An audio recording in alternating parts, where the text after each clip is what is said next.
session but is unable to join us at this moment. Also, too, we are taking questions at the end of today's session, about 15 or 20 minutes prior to the end of the hour. If you could just put your questions into the chat and feel free to do it during the lecture, especially if something comes to mind, but we'll facilitate that process, that Q&A process at the end, towards the end of the hour. Finally, because we don't have spotlight speakers on spotlight speaker view on this particular Zoom, if you'd like to view just the speaker at this time, you can go to your view and check side by side as your view if you would like to focus on the speaker. So with that being said, it is really my pleasure to welcome Dr. Mariam Alkazemi as well as Dr. Claudia Youakim. Dr. Alkazemi is an assistant professor at the Robertson School of Media and Culture at Virginia Commonwealth University.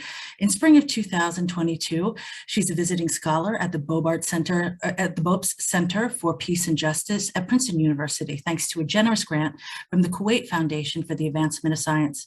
Her Arab media research appears in journalism, health communication, and communication law and policy, among other publications. She has served as a fellow at Centers for the Study of the Middle East at the London School of Economics and the University of North Carolina. She earned her doctorate from the University of Florida in 2014. Since then, she's received grant funding, teaching awards, and has contributed to over 30 publications. She is joined today by Dr. Claudia Youakim. Dr. Youakim is a scholar at Georgetown University School of Foreign Service and the Deputy Director of Knowledge Management and Research in the Business School at the American University of Beirut. She's based in Washington, D.C. Her work focuses on women-inclusive policy reform efforts in the Middle East and North African region. Prior to her current role, she served as assistant professor of sociology at Finlandia University. Her research focuses on race and ethnic relations, Arab Americans, and diasporic communities. Claudia received her Ph.D. in sociology with a concentration on gender and women's studies from the University of Florida. So it is my extreme pleasure to welcome both of these speakers today. And without further ado, Dr. Alkazemi and Dr. Youakim. Thank you very much. It's a pleasure to be here today. Thank you, everybody. It's a pleasure to be here to celebrate National Arab American Heritage Month, and one of the things I first wanted to talk about is the origins of this month. I took a bit of time and I looked at Congress to see the legislation that supported the creation of this month. And I wanted to share with you some of the text because I thought that, I mean, this is not the whole text, but it shares several bits of information that would be important. The text regularly thanks or expresses basically the breadth and depth of Arab contributions to American society. And over here in this slide in particular, it talks about how people who came to the United States and their descendants have helped build businesses in the United States. And it specifically points to the first Arab American novelist, poets, engineers, reporters, and so forth. And by name, it also lists the heritage, whether they're Palestinian American or Egyptian American or Lebanese American. And I think these are really important points because as the dates indicate right here, you know, Arabs have been a part of American society for a long time. In fact, the 2019 version of this bill basically attributed the first Arabic language, the first immigrant who speaks the Arabic language, the 1500s. It was an enslaved Moroccan. And so it's really important to think about how we today in 2022 are talking about Arab American Heritage Month, but the fact of the matter is that we've had Arabs thriving in the United States for a very long time and also around the world.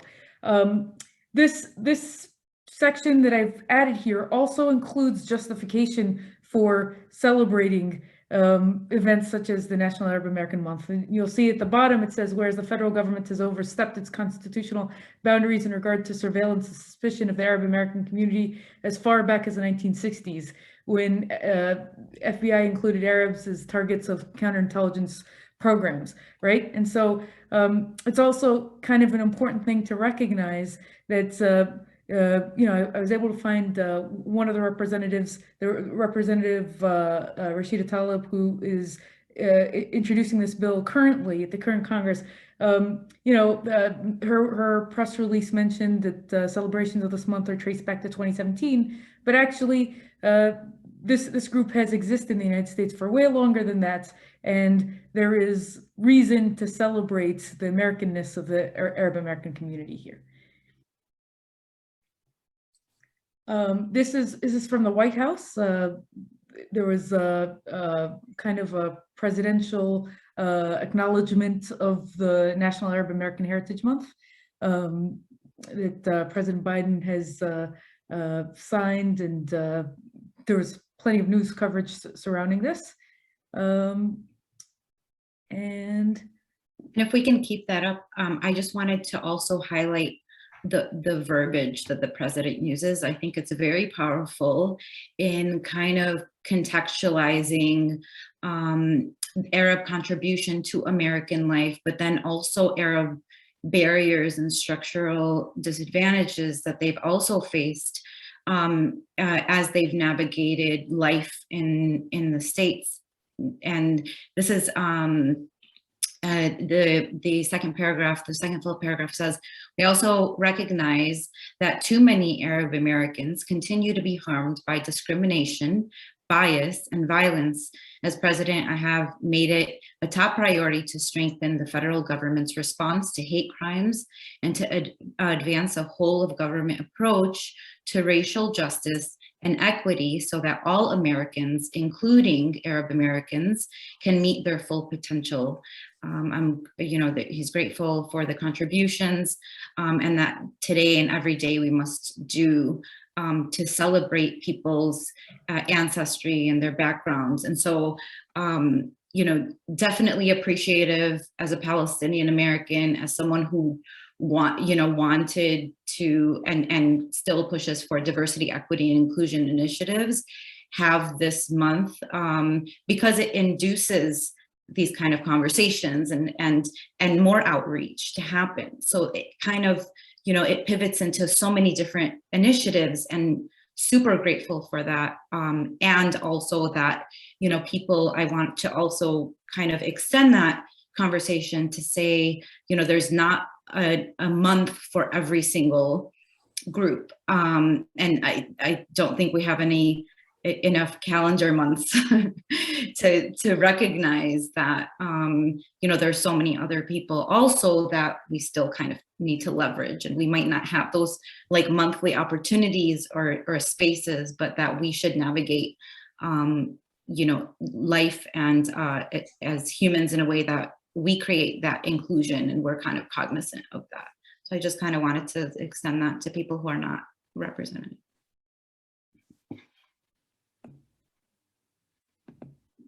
Okay. So again, super grateful. Thank you so much for reaching out and making this possible. Mariam and I are both in education, and so anytime we're ever asked to extend knowledge anywhere and to have a widespread audience, it's excellent and a great opportunity. I wanted to kind of just shed light a little bit on, Arabs immigrated to the U.S. starting in 1880. So they're estimated to be 3.7 million people with Arab ancestry today in the United States. And they actually live in 10 states. There's 10 states in particular that are home to about 2/3 of the Arab population. And those are California, Michigan, New York, Florida, Texas, New Jersey, Illinois, Ohio, Pennsylvania, and Virginia. So I thought that's kind of a cool fact. Also, 1/3 of the population live in metropolitan areas, which include LA, Detroit, and New York. And so The majority of Arab Americans are actually native born. So they're born in the US. 82% of Arabs are US citizens. And they come from a wide variety of countries, and they immigrated at different times. So they speak, when we say the MENA region or Arab American or Arab ancestry, I want to kind of point how that tends to flatten people's identity in a way, because you don't see the diversity within, but it's a very, very diverse group. I'm Palestinian American, so many dialects within the culture. If you live in a city, if you live in an urban area, I lived in Lebanon, and you can see that from the north and the south, even within the same country, there's different dialects. So it's really important. Like Mariam speaks a different dialect of Arabic than I do. She's Kuwaiti. So it's just like super interesting. When you kind of unpack the diversity, it's very rich. And so the majority of Arabs in the United States are actually from Lebanon, Syria, Palestine, Egypt, and Iraq. And so they're from kind of the Levantine region. And then the US Census Bureau surveys, like the American Community Survey, the Zogby International Organization, scholarly contributions, these kind of help us navigate facts and trends about Arabs and Arab Americans. And I do want to point out, and I'll mention this later when we talk about allyship, but Arab Americans are actually recognized as being white racially on the US Census, which is also this is something that Arab advocacy groups and organizations have pushed for on. And was really sad that it wasn't, they weren't teased out of that category, something that's still in the works. And we'll go into that when we kind of share what we're, a little bit more about like allyship. In terms of, the objectives of this book. So as you might have noticed, Mariam and I went to school together.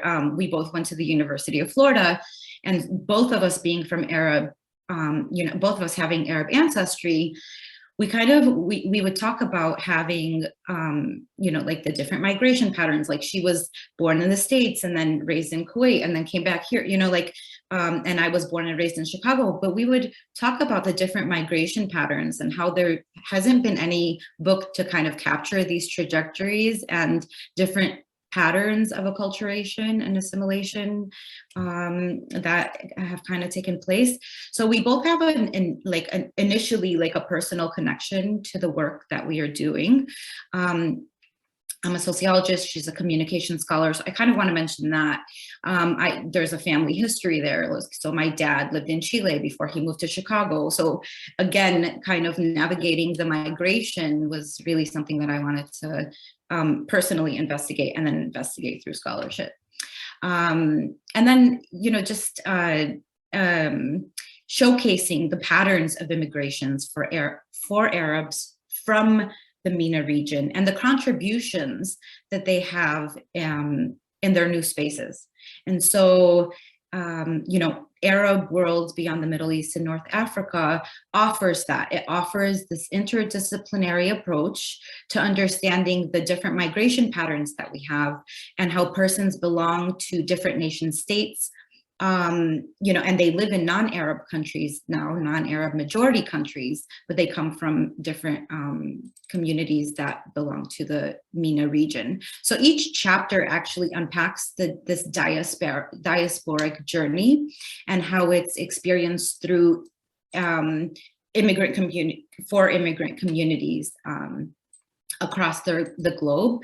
So this is what sociologists kind of call host societies. So throughout the volume, we have different scholars and they unpack this social and political landscape and how social networks and how through their social networks too, like immigrant communities, immigrant families have turned to these what we call host states and made them into their home states. And so, and I talk about this quite a bit when we think about home, what does that mean to us?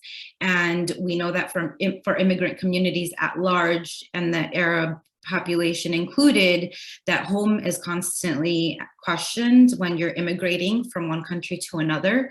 So that's largely something that is expressed throughout the chapters.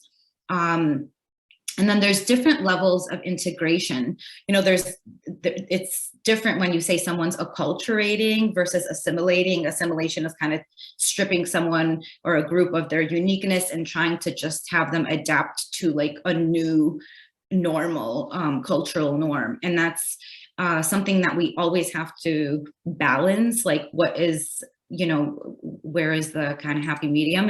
And when we're thinking about like assimilation versus acculturation, and this is like a great platform to talk about, you know, diversity, equity, and inclusion, especially as it pertains to business, we see acculturation as inclusion, where assimilation is kind of not valuing someone's uniqueness and not valuing them to show up as they are, you know, which we know with a lot of research that contributes to a lot of value in the workplace and not outside of the workplace.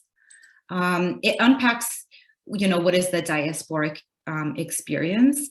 So again, you know, sometimes people, there's push and pull factors. So, you know, people leave voluntarily, sometimes by force, their home societies, and then they have to settle in another space. And you know, the whole volume really just humanizes the migration process, the immigration process, and it unpacks these trends of settlement throughout every chapter with a different group. So, and it, you know, it kind of honors and highlights like the complexity of, you know, acculturating to a new space, the challenges, whether it's national laws or political or cultural attitudes towards immigrants that people have, that, you know, bring on more barriers, and some of them seep into structural barriers like in the workplace. And then it also talks about like different employment opportunities that immigrants have had, raising children, prejudice and discrimination, cultural differences, and how to adapt to social life. So those are some things that I really feel like are very critical to what this book highlights.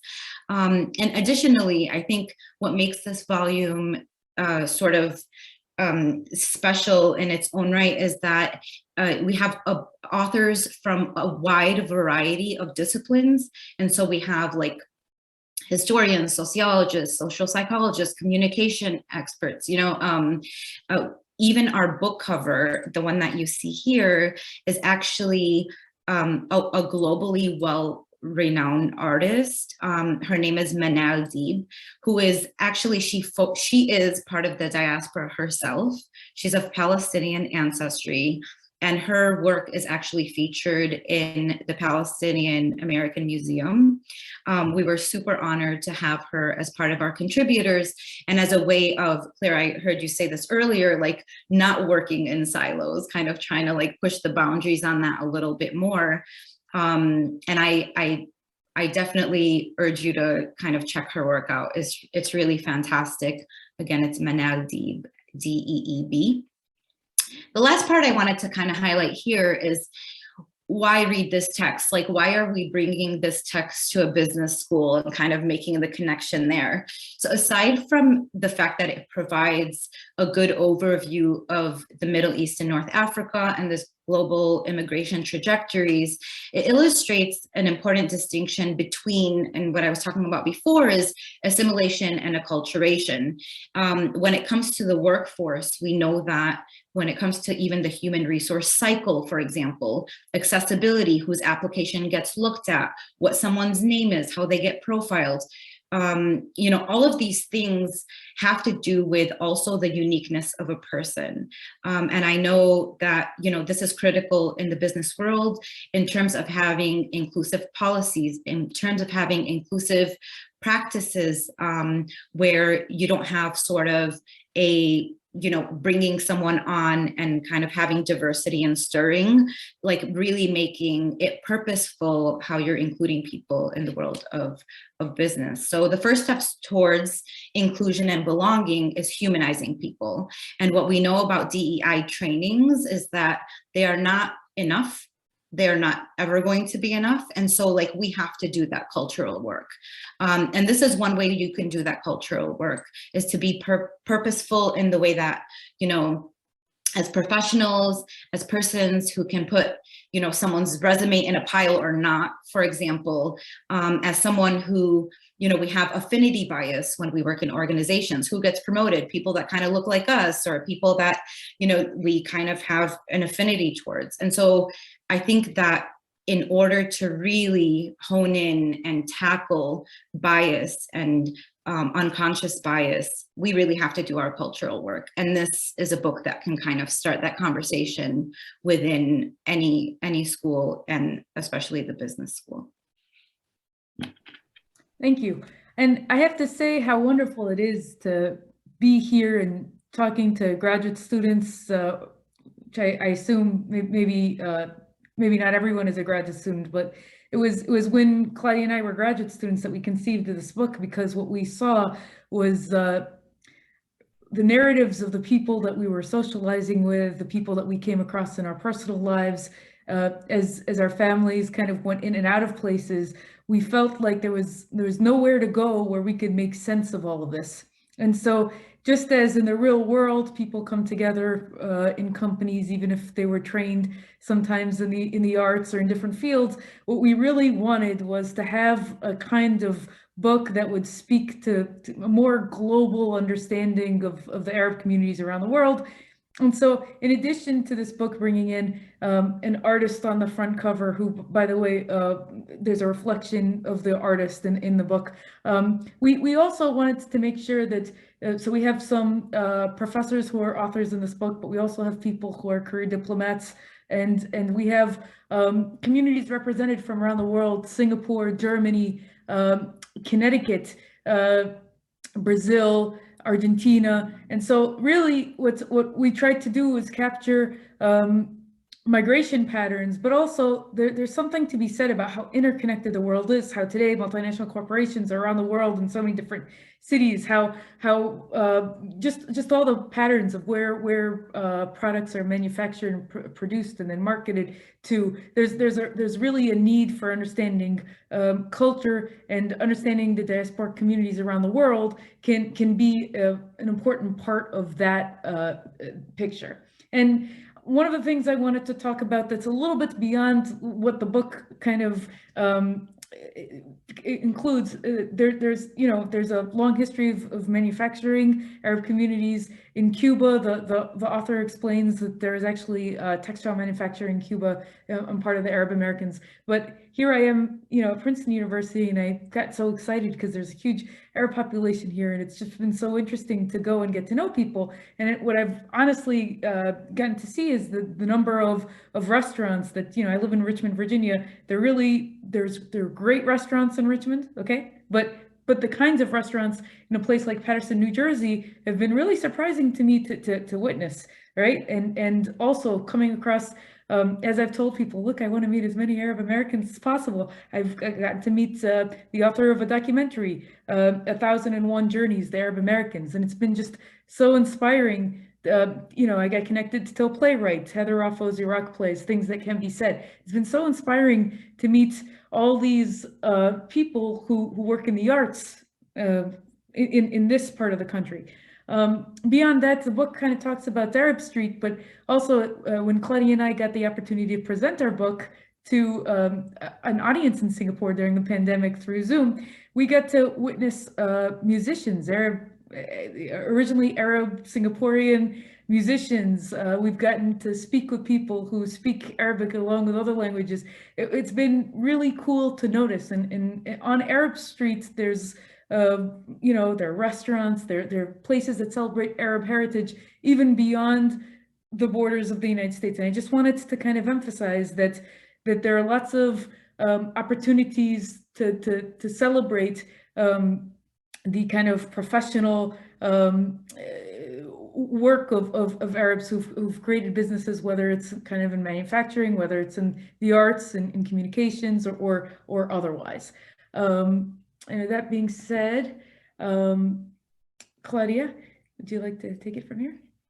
Yes, thank you. Okay, so, extending that conversation on Arabs and Arab Americans in business, this is kind of highlighting a little bit of, obviously Arabs are all around the world, like people are very like intertwined, but these are just highlighting a few chapters from the book and in terms of what do Arabs do.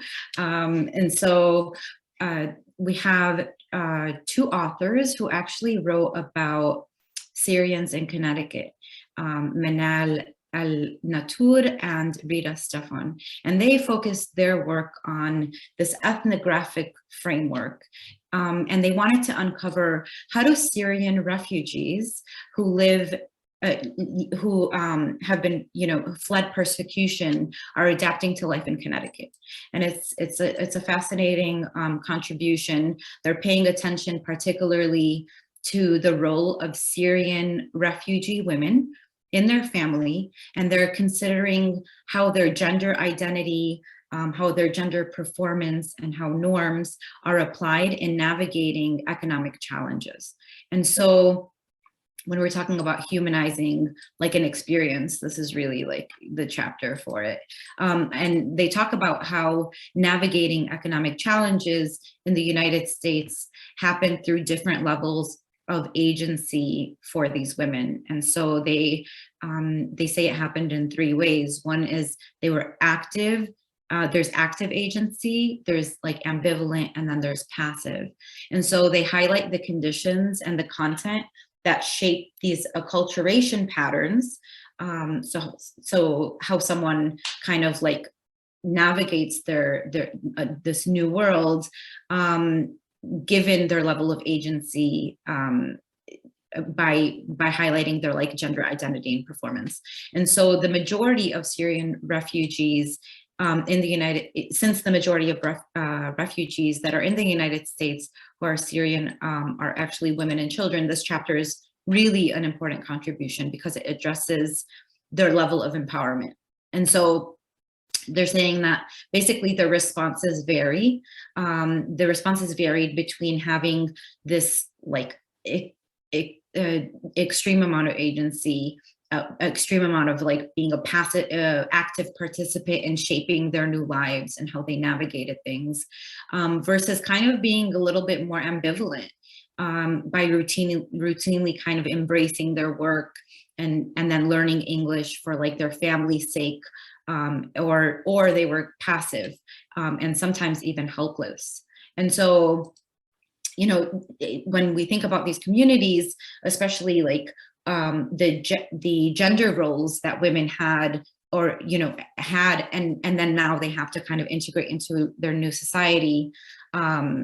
It's kind of interesting the role that they play and how they have to also balance like unpaid work and paid work, and what they end up doing is largely kind of merging the two, and what opportunities can kind of arise from some of those restrictions. We have another chapter that talks about Lebanese political figures in Brazil. This is really interesting because Diogo Bercito, he describes that there's a strong participation of politicians who are in Brazil that are of Lebanese descent. And so he unpacks this pattern by talking about their political representation. And he opens up with talking about the historic foundation of how Lebanese persons who are living in Brazil were able to kind of transfer some of the political engagement they had in their homeland to then their new space. And so here we see that they're highlighting the like powerful role that social mobility plays in political life.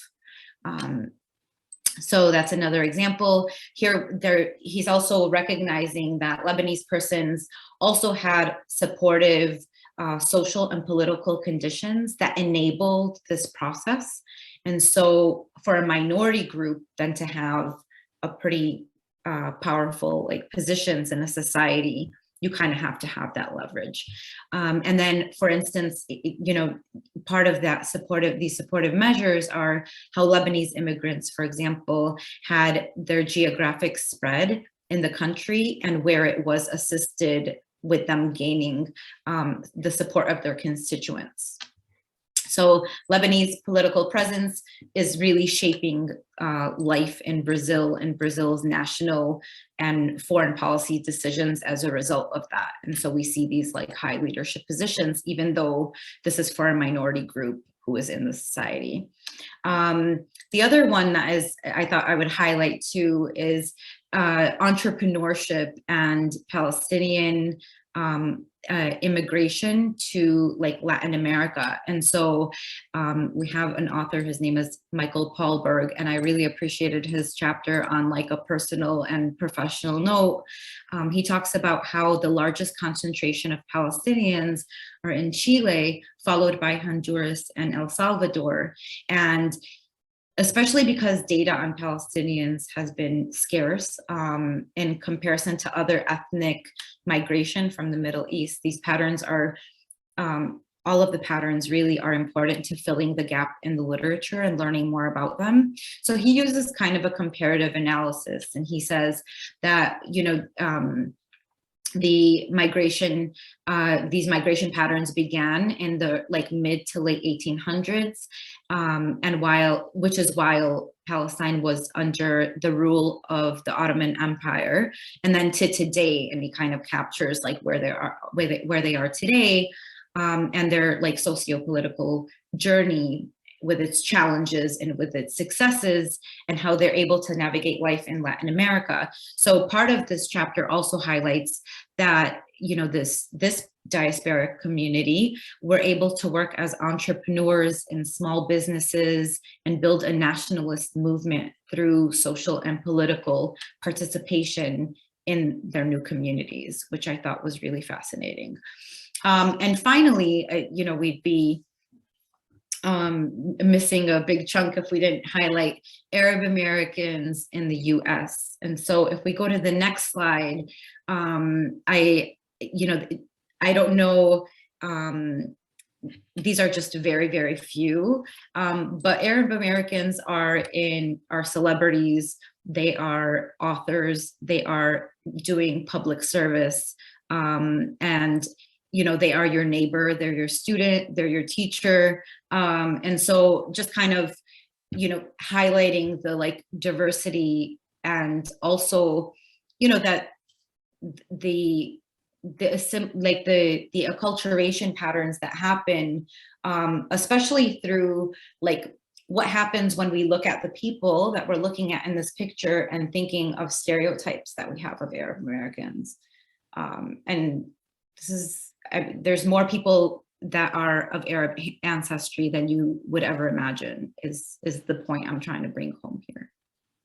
Yeah, I'd like to add one of the things that you know, came as a kind of surprise to me the first time I found this out, but it's actually in the bill from 2019. It might also be in the 2021 bill, but just that Danny Thomas is an entertainer who helped build the St. Jude's Research Hospital, and that the bill itself says that it provides free treatment to all children, regardless of the religious affiliation, race, or ethnicity, a shining example of philanthropy and inclusivity. So there's just there's so many different examples, and these are really great. But you know, our book, we quite explicitly explained it was not exhaustive, and I don't think this discussion today is exhaustive either when it comes to Arab American contributions.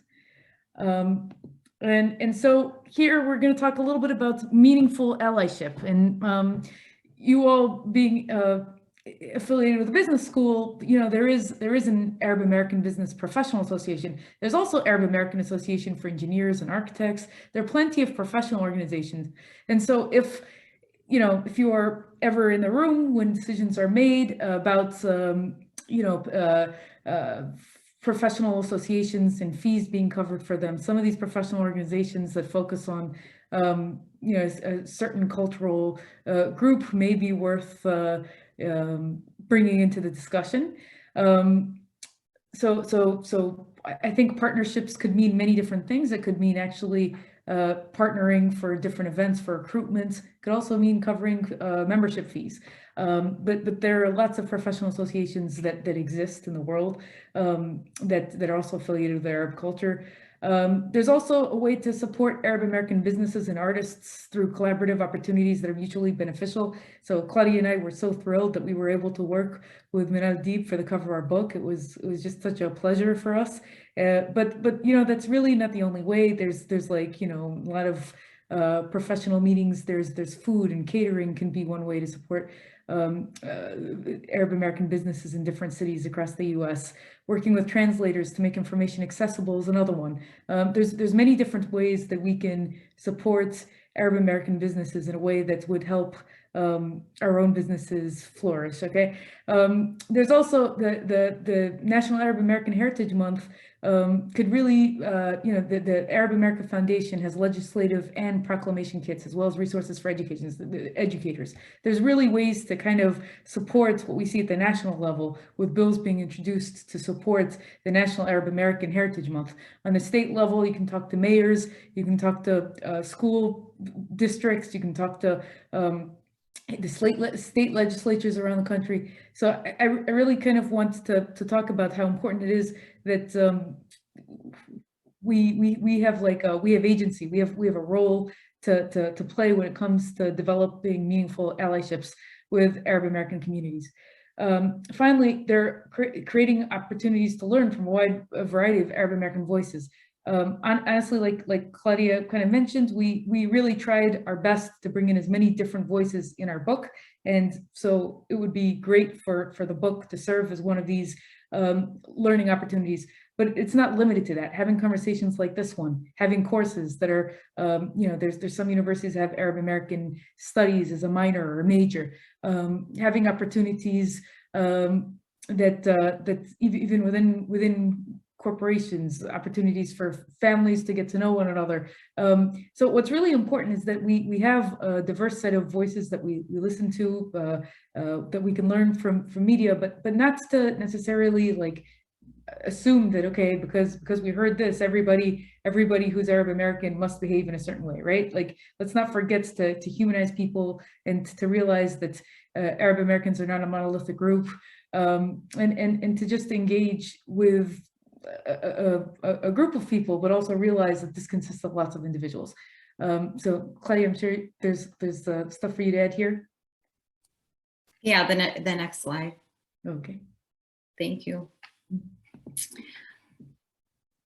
Okay, so I kind of wanted to just take a minute to talk about allyship. And so, sometimes we use like the buzzwords of DEI, or like we need to do more diversity stuff, or people are curious sometimes how to be an ally or how to make things more inclusive. And I think some people are very confident in doing this, and I think other people kind of shy away from it because they don't want to do it wrong, or they're afraid of like taking a step forward, what that would mean to a group. So I kind of wanted to just, one of the things is, what is an ally? And I looked through various like texts to kind of come up with a definition that would kind of encompass what this means. And the basic premise is that you use your position to support and help balance unfair power dynamics for a group or for a person or someone who has been treated unfairly, basically. So there's different ways that this has been done historically for different communities. And so even going by those, some of those examples is helpful. The other question I wanted to address is, why do we need allies? Like, why is allyship important? And allies can help achieve a mission, basically. So you don't want, like, group members of any sort, including Arab Americans, don't want to be the only voice for their community. So when you have other voices who help, you know, kind of raise this awareness, then you have like the power of the people. So they, you know, allies help and are willing to share their resources and their information with you to achieve a common goal. And the community is more likely to pay attention if more people talk about that goal. And so what does it look like? What does allyship look like? Every day. That's what allyship looks like. It looks like the power of your voice if you're in a setting where something is said and, you know, you graciously, you know, intervene. And sometimes doing that is not comfortable. And sometimes other people and allies need to be uncomfortable because that group themselves are uncomfortable when they are facing prejudice or discrimination every day. And so what does this look like? So for examples, for an educator, you can weave in authors, diverse amount of authors. One of the things I do in my classes is I make sure that I have a representative group of authors. So then I'm taking all of these different positionalities, all of these different perspectives and presenting that to students. So as educators, we can pay attention to the curriculum and the content that we have to kind of change the pedagogy. In businesses, looking at the demographics of your workforce, so extending like internships or fellowships to Arab youth, for example, could be one way to you know, smooth over the pipeline and create opportunities and give someone access to organizational contributing to the organization. And then spotlighting authors, having this space, right? Like Arab American Heritage Month is something that, you know, calls for someone like Zakia to reach out to us, was like, yay, you know. So very thankful again for Villanova, the business school, and the university for having the space and making the space possible. When we talk today about what do Arabs need? So there, like I mentioned earlier, there is a category on the US Census. There's stuff that's been circulating around. And it's like, well, how do I find this information, right? Like, do I have to know someone who's Arab then to sign up to this like change.com thing? Not necessarily. There's actually, I could put it in the chat. There are different alerts that you can get. So the Arab American Institute has action alerts. And so if there's something going on with the community, you can get an action alert. And then it's as simple as a petition, you know, something that calls for change, or, you know, like where there is need, you'll get kind of an alert for that. And that's a great way to be an advocate and an ally for another group. And then challenging, like what I said earlier, like challenging the misconceptions and addressing misconceptions about persons with Arab ancestry is a great way to do it. And that's about educating ourselves first in order to communicate that information. The other thing is the MENA category. There is a lot on kind of this advocacy, and the reason that I'm pushing for this once again and kind of trying to plant a seed here is because not being represented on the US Census is a drastic, like it's a dramatic disadvantage to a community, because social services, you know, like everything that has to do with defining or being able to define yourself and weave yourself out of being part of this, so, you know, like this privileged group, making that distinction is very important in order to then qualify even to have any sort of services. Things like there was in New York, there was, I think it was like a few years ago, there was a mayor who was, I think he was Palestinian ancestry, but he was running for mayor. And a part of the issue was people were filling out and trying to vote, but a lot of the community didn't like some community members didn't know how to speak English, but there was no translations. And then the translators weren't able to access like the voting like booths or, you know, be in there to translate anything for anyone else. And so that mayor ended up losing. But the good thing, and highlighting allyship here, is the mayor who did get elected then put on that, you know, we are going to have translations in the voting packet. So that was nice. That's a way to be an ally. But signing up for these kind of alerts is a helpful way in moving forward and being an ally.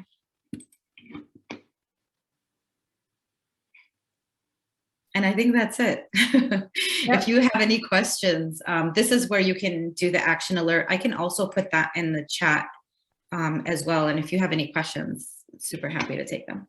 You know, I heard you talk, Claudia, and I heard you saying that, you know, it's always like, it's never too late to learn, right? And I have to say that even for myself, you know, not having been raised, for example, as a teenager in the United States, learning about Arab Americans has been something that's seriously ongoing. There's nothing I enjoy more than like trying to figure out like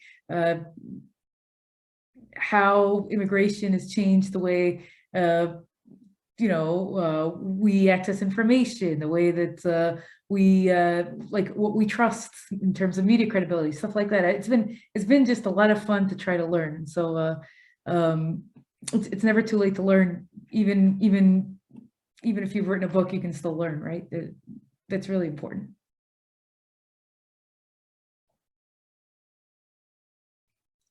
I don't see any questions. No question is too embarrassing, okay? Oh, that's a question. First, a thanks to both of you. Enjoyed it.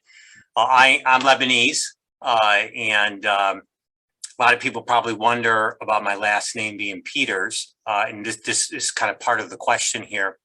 So when my grandfather came over, my dad's dad, they all four of my grandparents, I'm 100% Lebanese. They all came over around 1900, 1910 or so. And I'm from Detroit area originally. And so when he came over, his name was Anthony Peter Abdallah. And the way the story is told to me, it's come down to us, is that on Ellis Island, they dropped the last name and he became Anthony Peters. And all of my cousins and extended family have last names of Daniels, Thomas, Joseph, Michaels, kind of like Danny Thomas. And is that, it seemed that was just common back then. I don't really know much about the history. I don't know if you guys are informed about that. I have some insight. Claudia actually, I think, spent more time in Michigan, and actually, like, I think she's writing a second book on Arab Americans. So I'm going to defer to her, but I do have something to say. Go ahead, Mariam. Okay. In the movie that I referred to earlier, 1001 Journeys, the Arab Americans. What was really cool is the documentary filmmaker actually went to Ellis Island, actually like shows you the records. And there were lots of names that were like mispronounced or people couldn't understand. Or for example, if the guy was Irish and he heard Ma'loof as Meklof, right? And so some of the names were altered. So I don't think that would be unique, and it's really kind of fascinating also because of the medium. It's in his case it was documentary film, and he interviewed a whole bunch of people, and you can see people who looked very different from one another and who spoke differently, and a lot of people shared similar stories. The name Farah being far. So it's, you know, I don't think that you would be the only person to have this issue. In terms of, has there been like any kind of systematic way to look at last names and how they changed? I've heard about these kinds of studies in other parts of the world where people will like start to Arabize their names, but I have not come across one in the United States, and that would be a really fascinating thing to do with you, Claudia. You know, if we're able to find some of the records and trace the ancestry of folks, I mean, that would just be really, really cool to do. Yeah, Michael, I totally hear your question. I actually I think if my dad could, he would have changed our last name too. So all of my, and the answer to your question is, you said early 1900s, the Naturalization Act of 1906. Like, we know that records were changed either because the documentation was changed from the person who was writing it in, or the person who was immigrating decided that they wanted to drop a name or change it, right? So my last name is actually like, and kind of like, it's Youakim, but apparently it had different, like a different form of spelling that might have been more ethnic and like, you know, using Joakim, something like that. But it is really interesting, and it goes both ways. And so sometimes it was like literally like the person writing the name changed the spelling, and that was like just the new spelling. And in other cases, like people wanted to assimilate. And that's the whole thing with assimilating versus acculturating. And because now we don't have that attitude. I don't have to have that attitude versus my dad, who is was an immigrated from Chile to, you know, Chicago, and knew that there was like prejudice and discrimination. And so when he had kids, it's like my siblings and I mean, Claudia Elizabeth is not an Arabic name.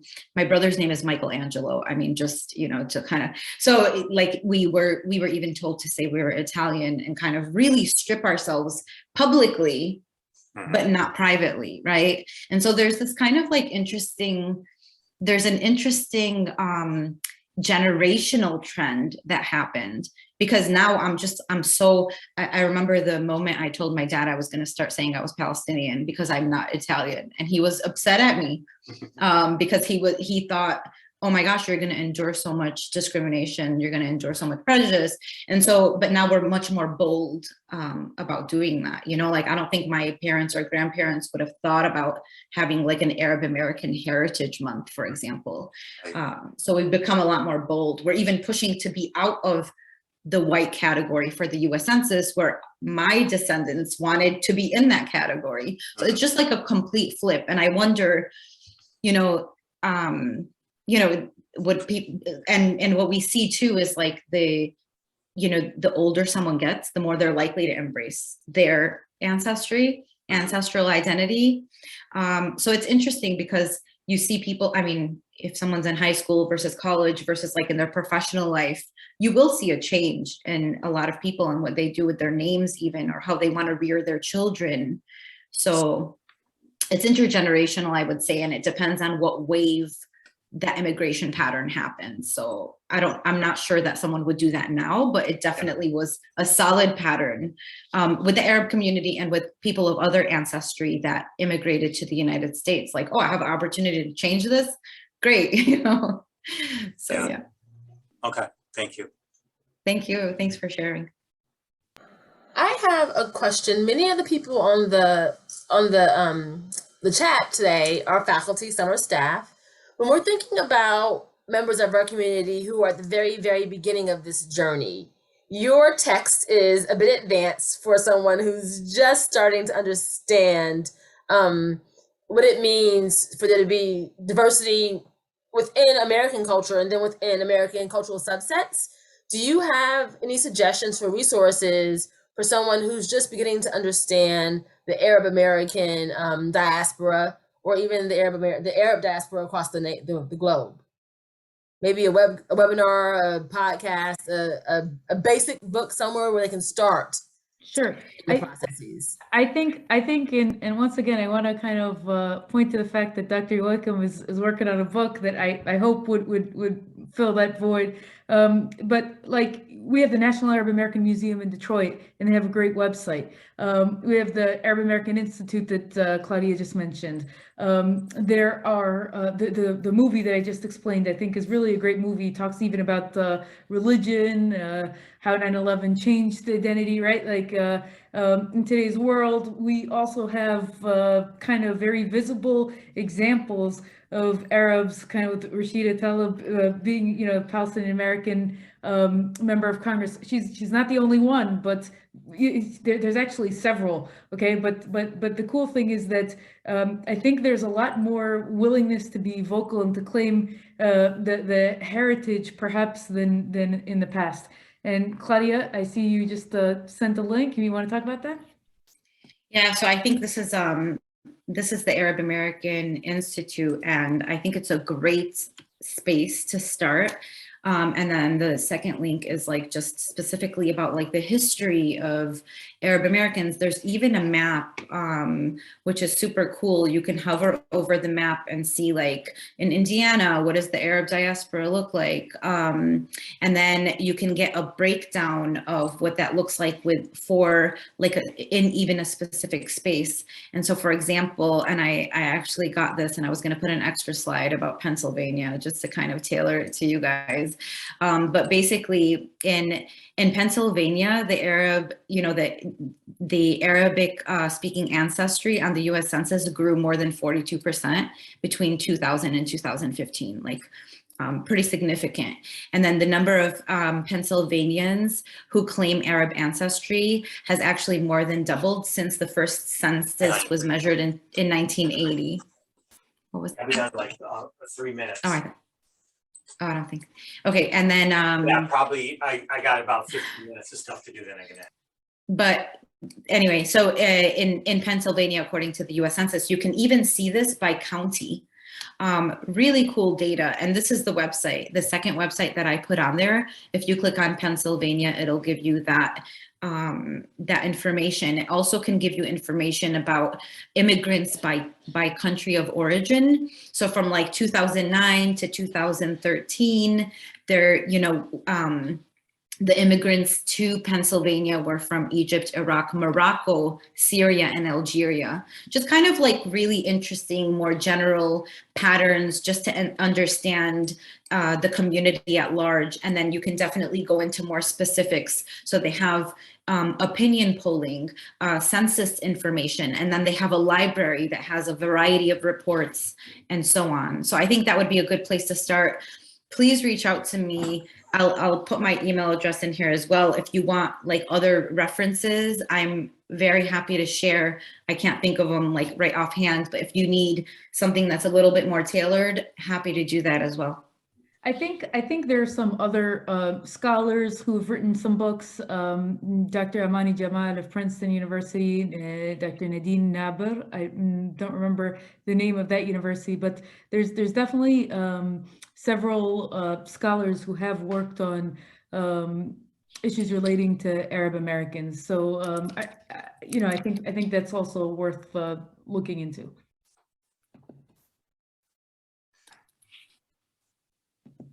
Any other questions from the audience?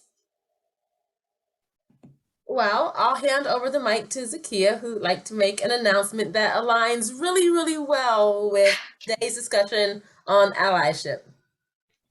Yes, so, excuse me, we are hosting Cultural Conversations on Wednesday, April 27th, and we are discussing Jeremiah's story about not being counted in the census, being counted as a white person, and his story, and how he perceived himself as a white person as a young boy. So view the video. I have an email coming out in the morning, so you can click on the hyperlink and view the video, and then come and attend and discuss on next Wednesday.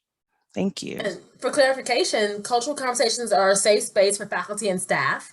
So we can continue our conversation then about kind of the way race and erasure show up in the census and how it impacts communities in the short and the long term. So on behalf of the Villanova School of Business, Office of Diversity, Equity, and Inclusion, I want to thank not just our guests today, but our audience as well. This discussion has been informative and I think really helpful as we begin our journey as an institution to better understand our neighbors from around the world and those who are part of our community without regard to their heritage, making everyone feel welcome and having everyone's ethnic journey be celebrated. So thank you for joining us today. And hopefully we'll see you again, either as our guest or in a future session. Thank you very much. This has really been fantastic. It Thank sounds you. really great. Well, thank you.